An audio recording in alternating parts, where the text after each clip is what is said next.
અત્યારે જ આ મિનિટે સમાચાર આવે, આ મિનિટે એવા સમાચાર આવે, નથી જ આવવાના પણ આવે, કે આમાંથી પાછળ બેઠેલા એક ભાઈને કંઈક એકદમ થઈ ગયું ગરમીને લીધે. એ જ મિનિટે સમાચાર આવે કે અમારે એક સંતને કંઈક થઈ ગયું. એ જ મિનિટે સમાચાર આવે કે સ્વામીને કંઈક થઈ ગયું. અને એ જ મિનિટે સમાચાર આવે બાપજી બીમાર છે. આપણને બધાને વધુ ચિંતા કોની થવી જોઈએ? સાચું બોલજો, બધા સાચું બોલજો. કોની થવી જોઈએ? આપણે બધા વધુ ધ્યાન કોનું આપીએ? આપણું બધાનું શું? પેલા અમને દવાખાને નહીં લઈ જવાના, લઈ જવાના. પેલા અમને નહીં લઈ જવાના, લઈ જવાના. મને નહીં લઈ જવાનું, લઈ જવાનું. પણ આપણે સૌથી વધુ ધ્યાન કોનું આપીએ? ચિંતા કોની રાખીએ? કેમ? કેમ? એ તો આપણું જીવન છે. એટલે સમજાય છે પહેલા? આ દેહ તમારું જીવન નથી, એની દરકાર કરવી જોઈએ, પણ આત્માની દરકાર નહીં કોઈ ક્યારે જ નહીં કરવાની. અને આની કરવાની એ તો રાજા છે આપણો, આ દેહનો રાજા. એને લઈને તો તમારું બધું શરીર ચાલે છે. આંખ ચાલે છે એને લઈને, કાન ચાલે છે એને લઈને, તમે મોઢું ચાલે છે એને લઈને, આંગળી ચાલે છે એને લઈને, એટલે બધું એને લઈને થાય છે. અને એની કોઈ દરકાર જ નહીં કરવાની. કારણ કે આપણને નથી કરતા એનું કારણ શું છે? કારણ કે શરીર જ આત્મા મનાઈ ગયો છે, શરીર જ હું મનાઈ ગયું છે. એટલે એની ટ્રીટમેન્ટ કર્યા કરીએ છીએ. નહીં કરો એવું નથી કહેતા, પણ રિયલ અને રિલેટિવને ધ્યાનમાં રાખો. રિયલ એટલે આત્મા, તમે રિયલમાં અનાદિ મુક્ત છો, અને દેહ તમારું રિલેટિવ છે. રિલેટિવ તમારા ત્યાં કોઈ આવે માંદા પડે તો તમારે એમની કેર નહીં કરવાની, એને દવાખાને નહીં લઈ જવાનો. દવાખાને લઈ જવાનો, પરંતુ તમને દુઃખી નહીં થઈ જવાનું. દુઃખ લાગવું જોઈએ, કારણ માંદા પડ્યા છે એને દુઃખ લાગવું છે, પણ દુઃખી નહીં થઈ જવાનું. આપણે એના રિલેટિવની શું ચિંતા કર્યા કરીએ છીએ, રિયલની ચિંતા જ નથી કરતા. કારણ કે એક મનાઈ ગયું છે આપણને. એટલે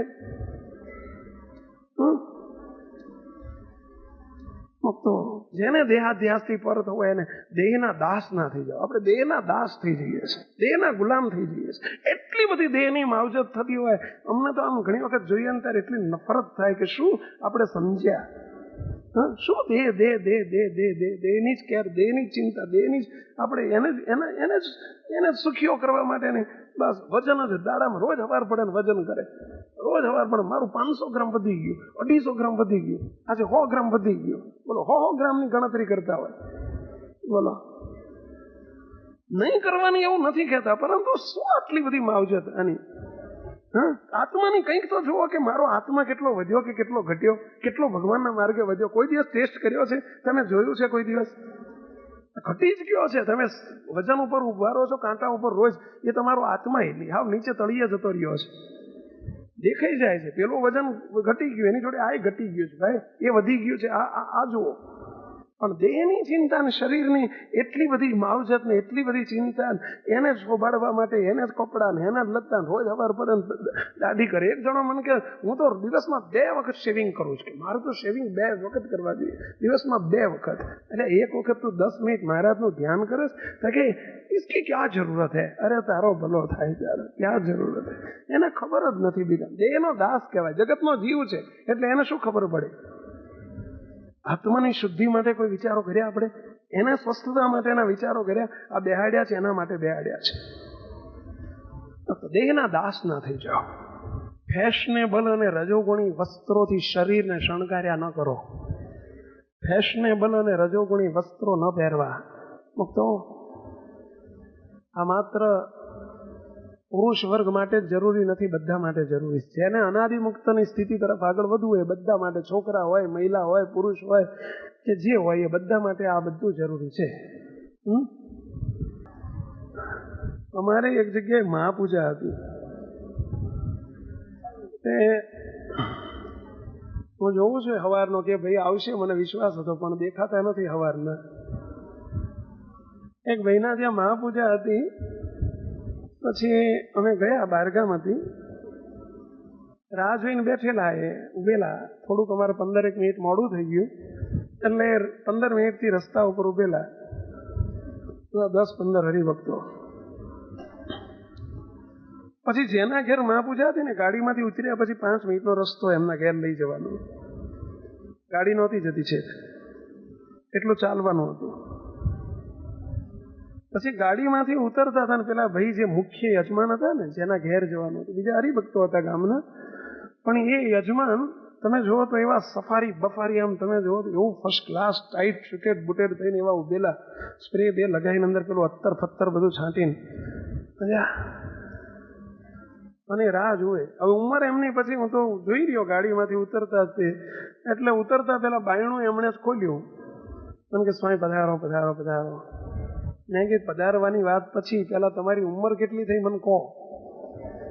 મને કે સ્વામી 63મું ચાલે છે.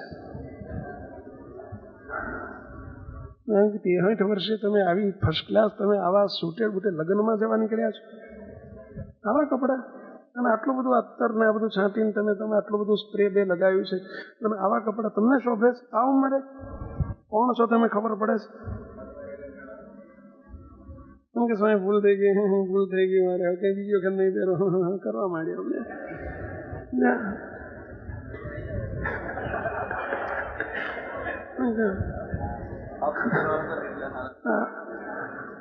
મેં કીધું નહીં, તમારા ઘેર મહાપૂજા પછી થશે, અત્યારે ને અત્યારે જઈને કપડાં બદલી આવો, ધોળું તમે લેગોન જબ્બો પહેરી આવો ને હવે પછી આવા લુગડા નહીં પહેરવાના, એવી મને પગે હાથ મૂકીને પ્રતિજ્ઞા લો, તમારે ઘેર આવીશ. નહીં તારા સંતોને કહું છું અહીં મહાપૂજા કરી દેશે, જય સ્વામિનારાયણ. એટલે ચાલુ કર, ગાડી ચાલુ કર. ના ના ના સ્વામી હું પહેરી આવું. મેં કીધું પહેલા અત્યારે પહેરી આવો જાઓ. કેવું કડક લાગ્યું હશે, પણ ધન્ય છે કે આટલું નિધડકપણે અમે કહી શક્યા. એની બદલ તાળી તો પાડો તમે.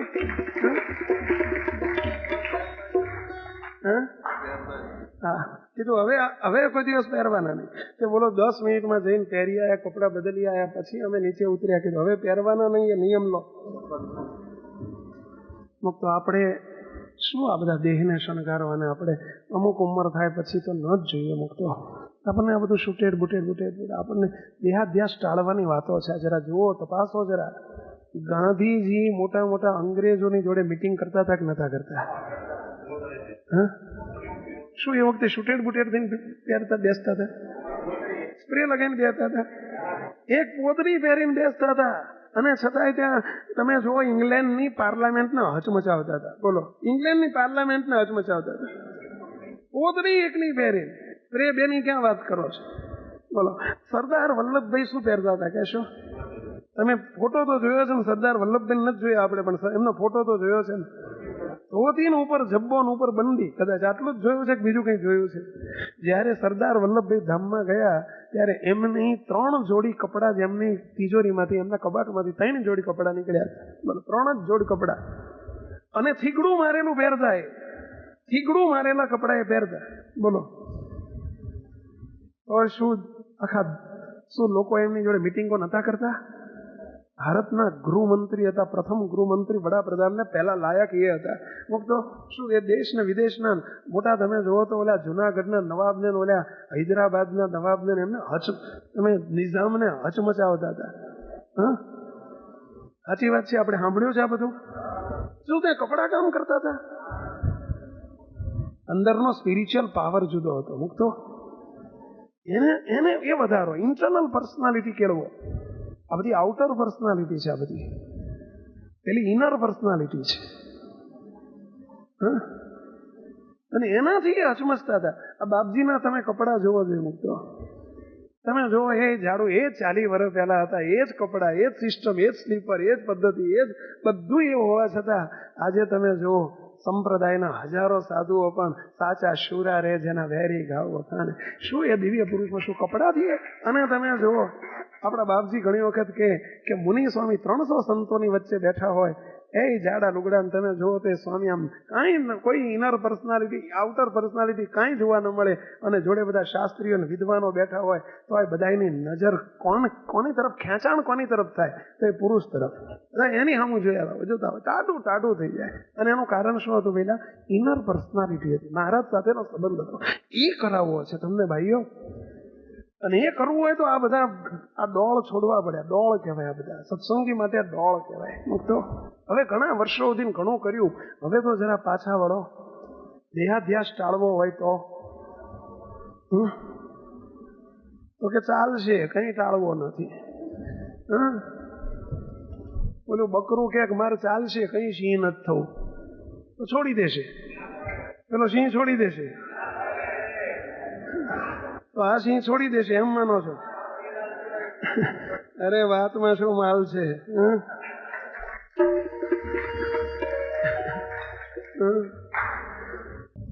અલંકારોથી શરીરને શણગારો નહીં, દાગીના ના પહેરવા. દાગીના અને વસ્ત્રની જોડે અલંકારો આ બધું શરીર ઉપર ના શોભે. હવે આપણે દેહાધ્યાસ વધે, એનાથી ઘટે નહીં. એ આંગળીઓ ઉપર 2-4 વીંટીઓ પહેરી હોય, મોટા ટોપ લેવલના ઘડિયાળ પહેર્યા હોય ને, તમે જુઓ તો અહીંયા હોનાની પાછી ચેન હોય ને, વટ પાડવા લકી પહેરી હોય ને. હજુ આ લકી ઓછા મળ્યા છે, આપણને ઓછા લકી કર્યા છે કે હજુ બીજી લકી પહેરવી પડે? મહારાજ પુરુષોત્તમ નારાયણ મળ્યા ત્યારથી ઓછા લકી છીએ હજુ આપણે, કે લકો પહેરવો પડે બીજો? આગ્રહ જોજો, આગ્રહ જોજો, નહીં જોઈએ આપણે હાથમાં. આ બધું આપણને ના શોભે. મુક્ત જેને થવું છે એને ના શોભે. જેને પછી જગતના જીવ અડબંગ જેવા રેગાડા જેવા રહેવું હોય એને કરજો, જે મરજો, જે કરવું એ કરજો. પણ હવે આપણે કોણ છીએ એનો ખ્યાલ કરો. ચલો આગળ. સ્પ્રે ને અત્તર ક્યારેય ન છાંટવા. સ્પ્રે કે અત્તર કપડા ઉપર કે શરીર ઉપર કે એવું નહીં છાંટવું. લગ્ન પ્રસંગ અને જન્મદિન ન ઉજવવા. લગ્ન દિન અને જન્મદિન ન ઉજવવા. જન્મદિન, બર્થડે પાર્ટી, બર્થડે ઉજવતા હોય આપણે ન ઉજવવા. એનાથી દેહાધ્યાસ વધે આપણો. આજ મારો જન્મ દિવસ છે ને, આજ લગ્ન દિવસ છે ને, આજે આ દિવસ છે ને. નાત જાત અને ગામનું મનન બહુ ન કરવું. એ ન કરવું. ન છૂટકે બોલવું પડે તો જ આ બોલો. નાત જાત અને ગામ.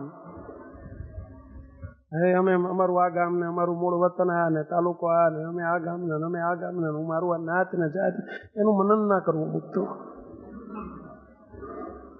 લક્ષ્યમાં રાખજો પીએલ કરવા માટે. આ બધું તમને તૈયાર રેડીમેડ એટલે આપીએ છીએ કે જેથી કરીને વચનામૃતના સાર છે આ બધા, જેથી કરીને આપ કરી શકો. હું, મારું, મેં, મને અને મારે, આ 5 શબ્દો. હું, મારું, મેં, મને અને મારે, આ 5 શબ્દનો ઉપયોગ મિનિમાઇઝ કરો. મિનિમાઇઝ કરો એટલે સમજ્યા ને? ન છૂટકે કરવો પડે એટલો જ કરો. હું, મારું, મેં, મને અને મારે, આ 5 શબ્દોનો ઉપયોગ એ અહંતાવાચક શબ્દો છે, દેહાભિમાનની વૃદ્ધિવાચક શબ્દો છે. એનો ઉપયોગ ન છૂટકે કરવો પડે એટલો જ કરો. અન્યના કે પોતાના દેહ સ્વભાવ, અન્યના કે પોતાના દેહ સ્વભાવો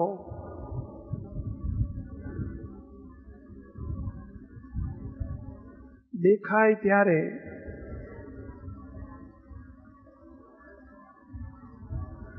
આ દેહના સ્વભાવ છે, આ દેહના સ્વભાવ છે,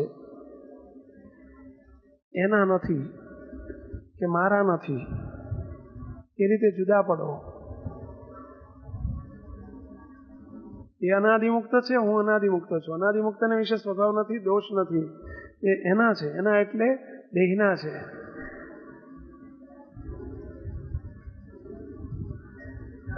આગળ કોઈ વખાણ કરે, કોઈ વખાણ કરે કે માન અપમાન કરે ત્યારે જુદા પડતા શીખો.